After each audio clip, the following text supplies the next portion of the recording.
When are you finally going to get a divorce from Dad? I'm really getting sick and tired of you always being at the house doing nothing but chores all the time, so let's go. Huh? Sarah, what do you mean by that? I'm asking you to divorce him because I don't want you here in this house anymore. It's clear you have a strong dislike for me, but if you had objections, you should have expressed them before the marriage. Why bring it up now? I've been together with your dad for years now, so it's really not the best time to be asking something like that now.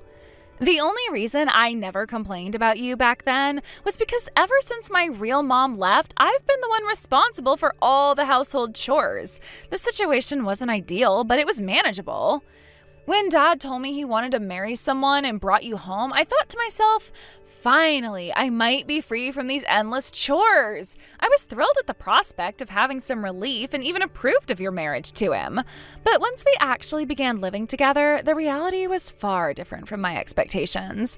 I was freed from doing housework, but having to live with someone who I felt was an annoying old woman was more distressing. Annoying old woman, huh? And let's not forget, just 6 months after the wedding, Dad had that accident, ended up hospitalized, didn't he?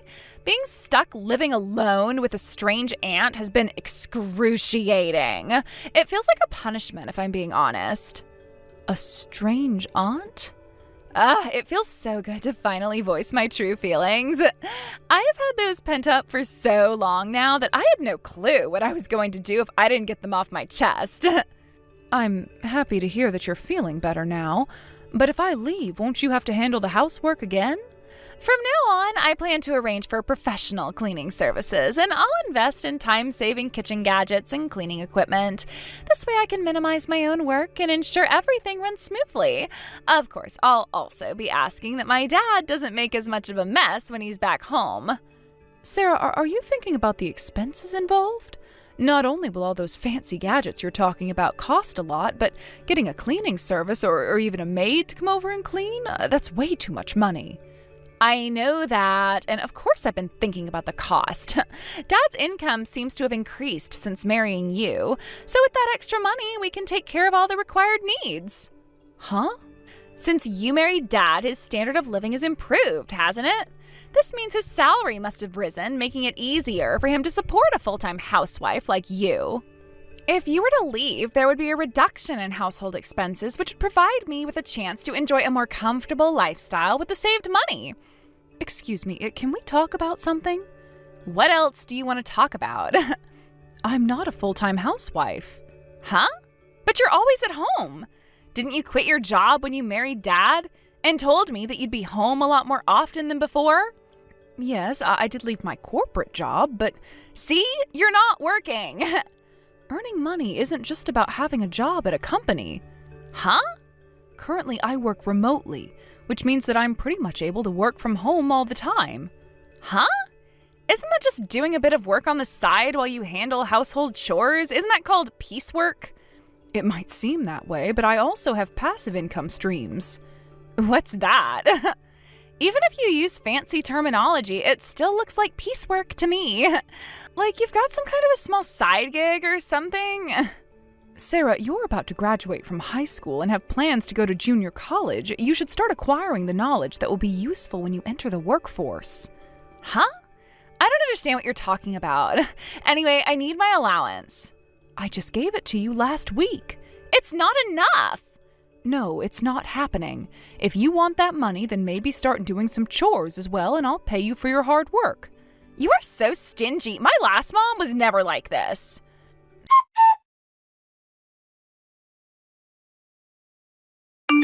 Sarah, sorry for interrupting you, but there's something I'd like to ask you about. What's that? Do you know what happened to my wristwatch? What? It's the silver one that I've always got on when I'm going out. I don't know where it is. Actually, I never care about what kinds of things you have on anyway, so I don't know. I see. Well, it's the one I got from your dad. He gave it to me instead of an engagement ring to show that I promised him my love. What? So you never got an engagement ring? He told me that a wristwatch is something one can get a lot more use out of, so that's what we went with. Oh. I just wanted to ask you about this in case you had any memory of what happened to it. Well, I still don't know. I see. All right then.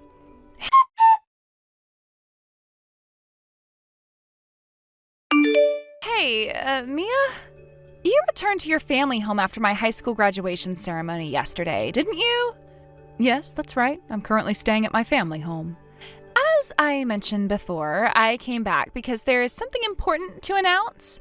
Dad's discharge date from the hospital's been set. I'm aware of that. I received a notification about it too. So, regarding what we discussed the other day, could you please act on it soon? What exactly are you referring to? I mean, how long do you plan on staying at Dad's house? It's time for you to stop leeching off of him. Who is leeching off of whom? It's obviously you. I'm not leeching. I have been working and contributing my share to the household expenses. Well, I anticipated you might say that, so I've taken the liberty of throwing out all your belongings. What? I thought that might be the only way to get you to leave. Get out now. You need to divorce Dad immediately. Oh, is that how you want to handle it? If that's the case, then you'll need to manage your dad's hospitalization costs yourself. What are you talking about? You're acting like you're the one covering Dad's medical expenses. Since you seem to be so concerned, why don't you take care of your dad's discharge arrangements? It might be best if you hear directly from him about his current situation and what needs to be done. Huh?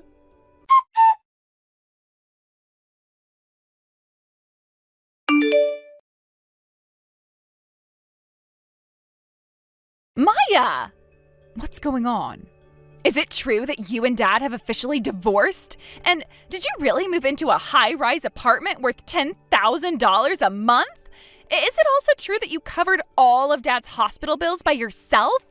And is it true that Dad has resigned from his job and is now unemployed? It's quite unbelievable, but yes, everything you've heard is true. Seriously? To clarify everything, it might be helpful to organize your questions in chronological order. Chronological order? Let's start with your dad's accident. Since it was a self-inflicted accident, insurance coverage was not an option. So you ended up covering the entire expense yourself? Yes, that's correct. The accident involved a company car that had to be written off, so he was given the choice of either resigning or paying for the car. He opted to resign. So it's essentially like being fired? Yes, it's almost the same. Although your dad did receive some severance pay, it was significantly less than what he would have received if it had been a company-initiated dismissal. I see. Initially, my own income was sufficient to manage both the living expenses and hospital bills. Given the expletive nature of the company, I considered it a sort of unexpected blessing. But then the real issues began. Issues? Yes, the major problem with your dad's accident was that it occurred while he was on way to meet his mistress. An affair? Dad had an affair? Yes, I found this out when I visited Yoshiro-san's hospital room at an unusual time and discovered him with his mistress. What?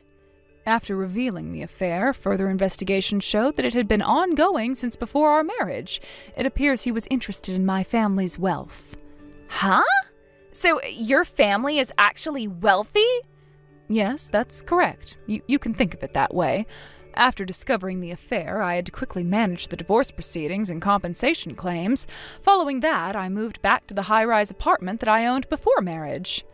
Oh, the $10,000 high-rise?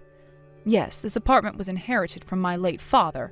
It was valued at 100 million yen when it was first purchased, but its current value is likely diminished. But the high-rise... Let's not dwell on the high-rise details and focus on the core issues.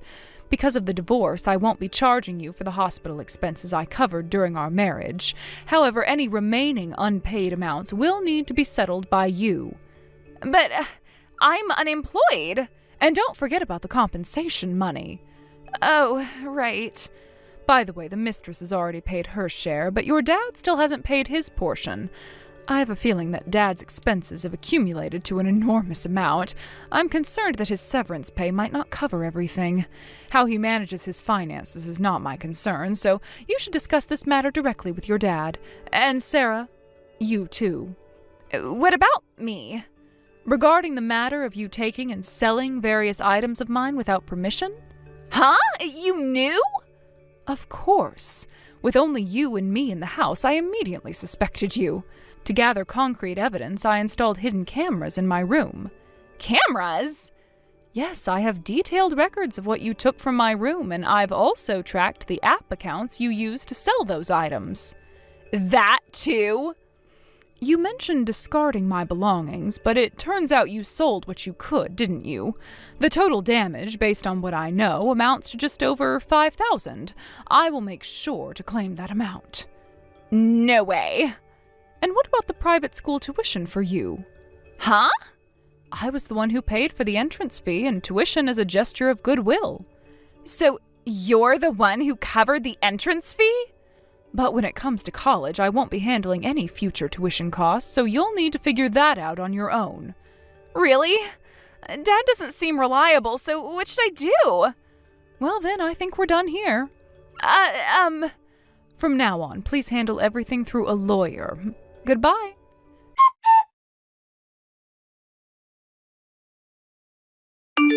Sarah's decision to take a leave of absence from junior college was a critical juncture in her life.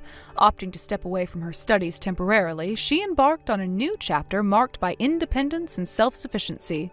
She moved into her own apartment and began working part-time to support herself. At first glance, this shift seemed like a positive transformation. On the surface, it appeared as though Sarah was making significant strides towards personal growth and responsibility. This new chapter promised a fresh start, free from the constraints and conflicts that had previously defined her life. However, reality often complicates seemingly straightforward transitions. Despite her best efforts, Sarah struggled with maintaining stability in her new life. Her part-time jobs were short-lived, and she was either dismissed from her positions or chose to leave them voluntarily. This pattern of frequent job changes was concerning. It seemed that Sarah was unable to find a job that suited her long-term, or perhaps she was struggling to meet the expectations and demands of her employers. This instability suggested deeper issues, whether they were related to her approach to work, her adaptability in different workplace environments, or other personal challenges she was facing. Meanwhile, my ex-husband was grappling with his own set of difficulties. Despite the urgent need to find employment and resolve the financial obligations we had discussed, he showed no significant signs of actively seeking work. His inaction and reluctance to address those financial responsibilities were sources of ongoing frustration. The financial disputes and unpaid amounts that I had requested from both him and Sarah remained unresolved, adding to the complexity and strain of the situation. The situation took a dramatic turn when Sarah's relatives intervened. Their involvement marked a significant shift in the narrative. One day, a black-painted van appeared at both Sarah's and my ex-husband's residences. The sight of those vans, coupled with their authoritative presence, suggested that serious action was being taken. The intervention was both dramatic and necessary, signaling a crucial turning point in the ongoing issues. Inside those vans were individuals tasked with collecting and transporting Sarah and my ex-husband away from their homes. The process was marked by visible distress and emotional upheaval. The intervention by Sarah's relatives aimed to address the unresolved financial issues and bring some degree of resolution to the prolonged disputes. The appearance of the black vans and the subsequent actions taken were necessary steps towards resolving the complex and ongoing problems that had affected all parties involved. Following the intervention, there was a noticeable shift in the financial situation. From the following month, payments began to be made in installments. This development was a significant improvement and indicated that progress was being made in addressing the outstanding financial obligations.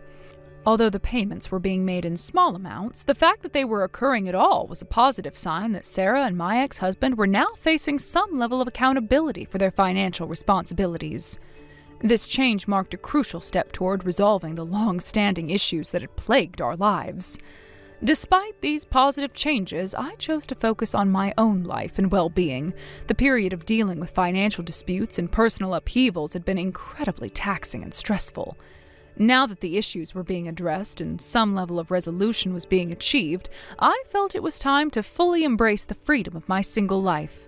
This newfound independence allowed me to enjoy a sense of peace and relaxation that had been elusive during the tumultuous period of dealing with these disputes. As I looked forward, I decided to focus on what truly mattered to me. The freedom from the past disputes and the opportunity to start anew provided a sense of rejuvenation. I was ready to move on from the challenges of the previous months and to embrace a future that promised greater stability and satisfaction. The experiences I had gone through provided valuable insights into responsibility, accountability, and the impact of personal actions on one's life. Reflecting on Sarah's situation, it was clear she had faced significant challenges. Her struggles with employment and the ongoing financial issues with my ex-husband highlighted the complexities of navigating personal and financial difficulties. However, the involvement of her relatives and the subsequent actions to address the outstanding payments were steps in the right direction. These changes suggested that Sarah was being held accountable for her responsibilities, and the support from her relatives played a crucial role in resolving the issues. It was evident that Sarah's journey was still ongoing. Despite the intervention and the progress in settling financial obligations, the path to stability was not straightforward. Her ongoing challenges with employment and her personal circumstances indicated that she had much to navigate before achieving the stability she sought. The support from her relatives was a crucial factor in helping her address these challenges, but the journey ahead remained complex. For me, the resolution of these disputes allowed for a sense of closure. The financial obligations that had been a source of stress and frustration were gradually being addressed. The payments made by Sarah and my ex-husband, though initially delayed, indicated that they were now facing the consequences of their actions and working to rectify the situation. This development provided a measure of relief and marked a turning point in the resolution of the issues.